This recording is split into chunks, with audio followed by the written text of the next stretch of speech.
Hello friends, welcome to my channel சமையல் with சமன்யா. இன்றைக்கி இந்த வீடியோவில் நம்ம பார்க்க போகிறது சொரக்காயும் எள்ளும் சேர்த்து சாதத்துக்கான ஒரு அருமையான துவையல் எப்படி செய்கிறதுன்னு பார்ப்போம். இப்போ கடாயை சூடு பண்ணிவிட்டு ஜஸ்ட் ஒரு 1/2 டீஸ்பூன் அளவுக்கு மட்டும் எண்ணெய் விட்டுக்கோங்க.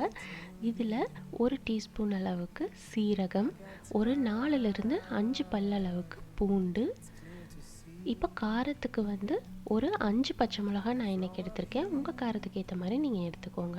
இப்போ இதை ஃபஸ்ட்டு லைட்டாக நம்ம வதக்கிக்கலாம். இது ஒரு 2 மினிட்ஸ் நீங்கள் வதக்கினா போதும், ரொம்ப நேரம் வறுப்பட தேவையில்லை. இதை நம்ம அரைக்க போகிறோம். ஸோ அந்த பச்சை வாசனை போகிறதுக்காக ஜஸ்ட் ஒரு 2 மினிட்ஸ் வதக்கிட்டு இதை நம்ம தனியாக எடுத்து வச்சிடலாம்.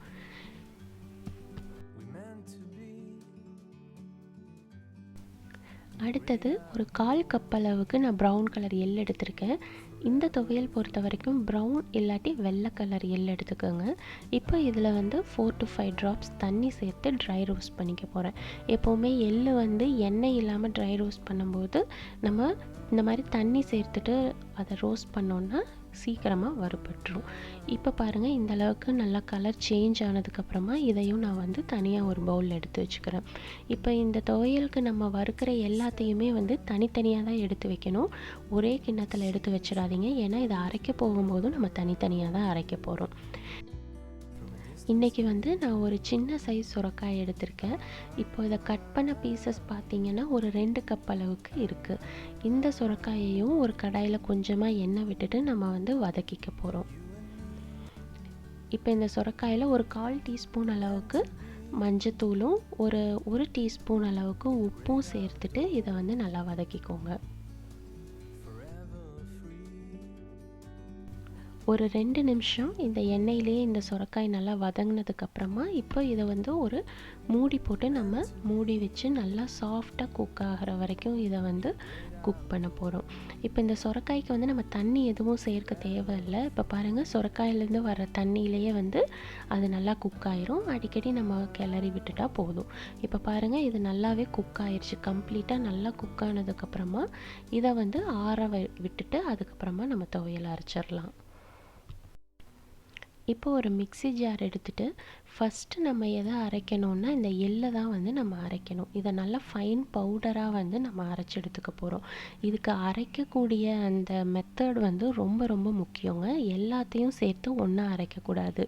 இதே மாதிரி ஸ்டெப் பை ஸ்டெப் ஒன்றா தான் நம்ம இது சேர்க்கணும். ஸோ ஃபஸ்ட்டு எள்ளை அரைப்பட்டதுக்கப்புறமா நம்ம கொஞ்சம் பச்சை மிளகா அதெல்லாம் பூண்டெல்லாம் வதக்கி வச்சோம் இல்லையா, அதையும் சேர்த்து சும்மா லைட்டாக நம்ம அரைச்சிக்கலாம். ரொம்ப ஃபைனாக அரைக்க தேவையில்லை. பச்சை மிளகாயை இந்த மாதிரி அரைச்சிக்கலாம்.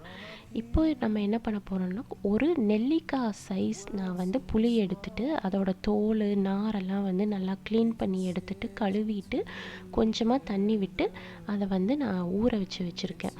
ஸோ இந்த புளியையும் சேர்த்து நம்ம நெக்ஸ்ட்டு அரைச்சிக்க போகிறோம். இப்போ இதில் பாருங்கள், நான் ஒரு 2 டேபிள் ஸ்பூன் அளவுக்கு மட்டும் நான் தண்ணி சேர்த்துக்கிறேன். இது நல்லா பேஸ்ட் ஆகிறதுக்கு. ரொம்ப அதிகமாக தண்ணி சேர்த்துறாதீங்க.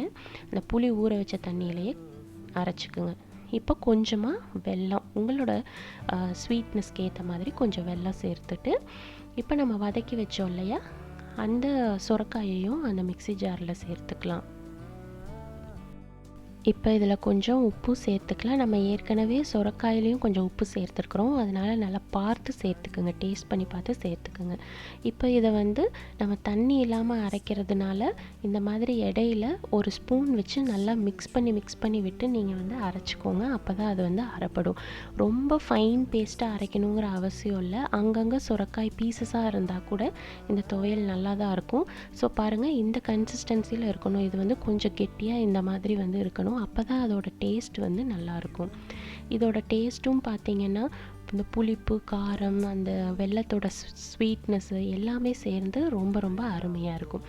இப்போ அடுத்தது இந்த துவையலுக்கு நம்ம கொஞ்சம் எண்ணெய் தாராளமாக விட்டுக்கலாம். இதில் கடுகு, உளுத்தம் பருப்பு, சீரகம் சேர்த்து நம்ம தாளிச்சுக்கலாம். இப்போ இந்த கடுகு நல்லா பொரிஞ்சதுக்கப்புறமா கொஞ்சம் கருவேப்பிலையும் கொஞ்சம் கொத்தமல்லி இலையும் இதில் சேர்த்து அதுவும் நல்லா வந்து ரோஸ்ட் இந்த பாருங்கள் இந்த மாதிரி நல்லா ரோஸ்ட் ஆகிற வரைக்கும் விட்டுருங்க. அதுக்கப்புறமா இந்த தாளிப்பை எடுத்து இந்த துவையலில் சேர்த்து நம்ம கலந்துட்டோம்னா ரொம்ப ரொம்ப அருமையான சிம்பிளான சுரக்காய் எள்ளு துவையல் வந்து ரெடி ஆயிரும். இந்த துவையல் பார்த்திங்கன்னா நீங்கள் வந்து ஒரு 4 to 5 days வரைக்கும் ஃப்ரிட்ஜில் ஸ்டோர் பண்ணி வச்சு கூட சாப்பிட்லாம். ஏன்னா இதில் தேங்காய் இல்லாததுனால இது வந்து ரொம்பவே நல்லாயிருக்கும். ப்ளஸ் நம்ம கொஞ்சம் தாராளமாக எண்ணெயும் விடுறதுனால இது வந்து சீக்கிரமாக கெட்டும் போகாது. ஸோ நீங்கள் வந்து தாராளமாக 4 to 5 days வந்து ஸ்டோர் பண்ணி வச்சு சாப்பிட்லாம். டேஸ்ட்டும் மாறாது. நம்ம ஃபஸ்ட்டே எப்படி அரைக்கிறோமோ அதே டேஸ்ட்டில் தான் இருக்கும்.